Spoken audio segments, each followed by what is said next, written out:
Y hablando de los balances anuales que se realiza año tras año, a partir de este momento vamos a conversar sobre los personajes del 2024 y ya le damos la bienvenida al politólogo, periodista y analista internacional Claudio Fantini. Claudio, feliz año, ¿cómo estás? ¿Qué tal? Muy buenas tardes, Rosario y Lucía, un gusto saludarla. Feliz año. Gracias, Claudio. A propósito de los personajes del año 2024, en lo que tiene que ver con nuestro continente, con América, ¿a quiénes señalarías como los más trascendentes? Bueno, yo creo que tres personajes para marcar del año 2024, el año que ha terminado y que seguramente van a ser protagónicos en el año que ya está corriendo.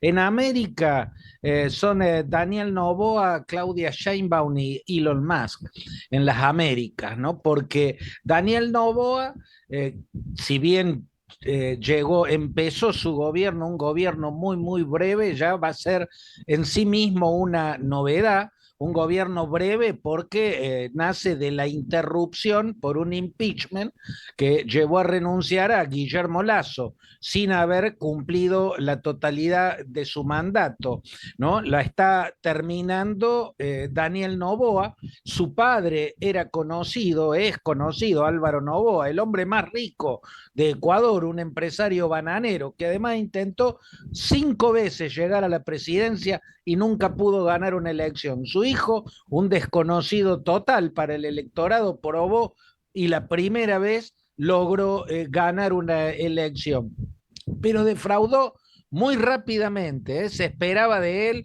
que sea la nueva política, que deje de lado las rencillas que habían caracterizado a las dirigencias anteriores, a los gobiernos anteriores. Sin embargo, llegó al poder y se peleó con Verónica Abad, que es la vicepresidencia, y a la cual directamente casi quiere desterrar. Primero la mandó a la embajada de Israel, ahora la quiere mandar a Turquía, y también cometió otro estropicio, la invasión de la embajada mexicana en Quito para capturar a Jorge Glass, ex vicepresidente de él y antes ex vicepresidente de Lenín Moreno y antes ex vicepresidente también de Rafael Correa, que tiene juicios y causas y condenas por corrupción, pero entrar a una embajada, que la policía entre, es una invasión al otro territorio. Claudia Sheinbaum creo que es personaje porque por primera vez llega en México una mujer a la presidencia. En México tradicionalmente la política ha sido machista, ¿no? Es como un escenario dominado por los hombres, el de la política mexicana. O sea que llegue una mujer a la presidencia es todo un dato, es todo un hecho absolutamente novedoso. Más aún si esa mujer es judía y es científica, ¿no? No hay antecedentes de un científico gobernando México, en gran parte de América Latina nunca gobernó un científico, tampoco en México había gobernado alguien de la comunidad judía. Bueno, ella es Claudia Sheinbaum, fue la elegida por Andrés Manuel López Obrador para que sea la candidata de Morena, el partido oficialista. Ya había hecho historia cuando se convirtió en la primer jefa de gobierno de Ciudad de México, ¿no? Bueno, ahora lo es como presidenta. Y creo que también Elon Musk es un personaje de las Américas, porque si bien él es nacido en Sudáfrica, tiene la ciudadanía norteamericana, además de la canadiense, y se convierte por primera vez en el binomio de un presidente, en este dúo del poder que hay en este momento en el centro del escenario político norteamericano. Por primera vez el binomio no es el presidente y el vice. Vance, el vicepresidente electo, es una sombra, ¿no? Se diluyó, se desapareció. El personaje que acompaña a Donald Trump y que empieza a confundirse incluso con él en la primera línea del poder es Elon Musk, ¿no? Así que creo yo que ese es el tercer personaje que ha marcado este año en el escenario americano. Bien, Claudio, y a nivel del mundo, ¿Qué sucede? ¿Cuál señalarías como esos personajes del año? Bueno, yo creo, Lucía, que en el resto del mundo, bueno, han sido muchos los personajes. En la política yo lo destacaría a Keir Starmer, ¿no? El líder laborista que logró desplazar del poder después de una larga década, además una década que fue una verdadera deriva gubernamental al Partido Conservador, ¿no? Los Tories en este larguísimo gobierno pasaron por escándalos como el que sacó del poder a Boris Johnson, pasaron por guerras internas como la que sacó del poder a Theresa May, tuvieron una primer ministra efímera que fue la primer libertaria en llegar a encabezar un gobierno, pero solo duró 45 días, pero más grave de todo, lo más grave fue que dejaron a Gran Bretaña fuera de la Unión Europea, ¿no? Fue la concreción del Brexit.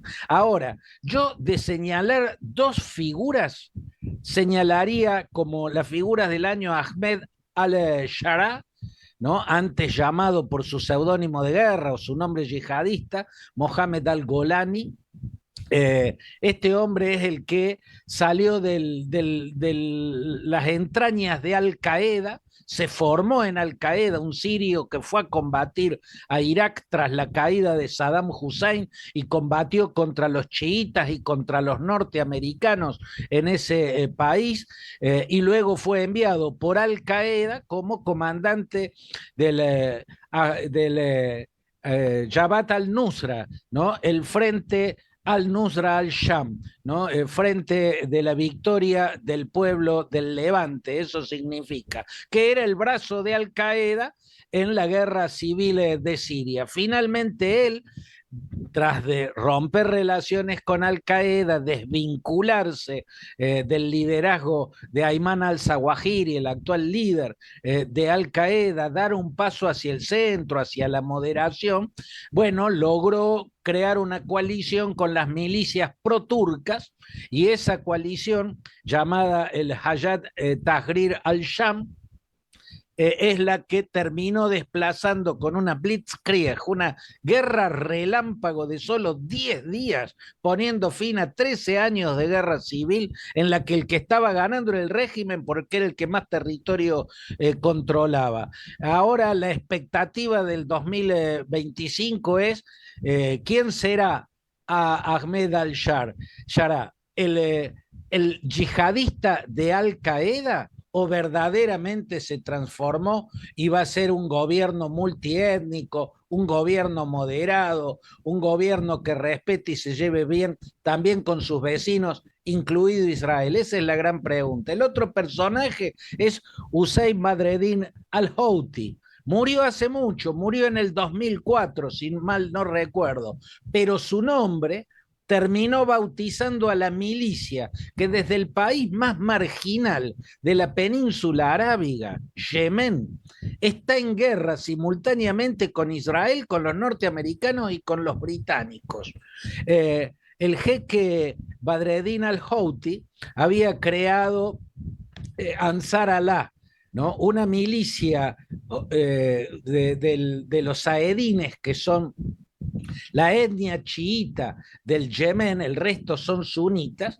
Esa etnia, los saedines, se levantaron en armas y tuvieron como organización el Ansar Allah, que quiere decir los partidarios de Dios. Pero muerto al-Houthi, su nombre se convirtió en el nombre de las milicias. Desde entonces son los hutíes o los houtíes, ¿no? Y están en guerra simultáneamente en el año que ha terminado y en lo que va del año que ha iniciado con tres potencias militares: Israel con los norteamericanos y con los británicos, porque bombardean los barcos que atraviesan el Mar Rojo para llegar al puesto israelí de Eilat. Creo que con esos señalamientos estamos viendo los principales protagonistas del año que ha terminado y que también lo serán del año que ha comenzado.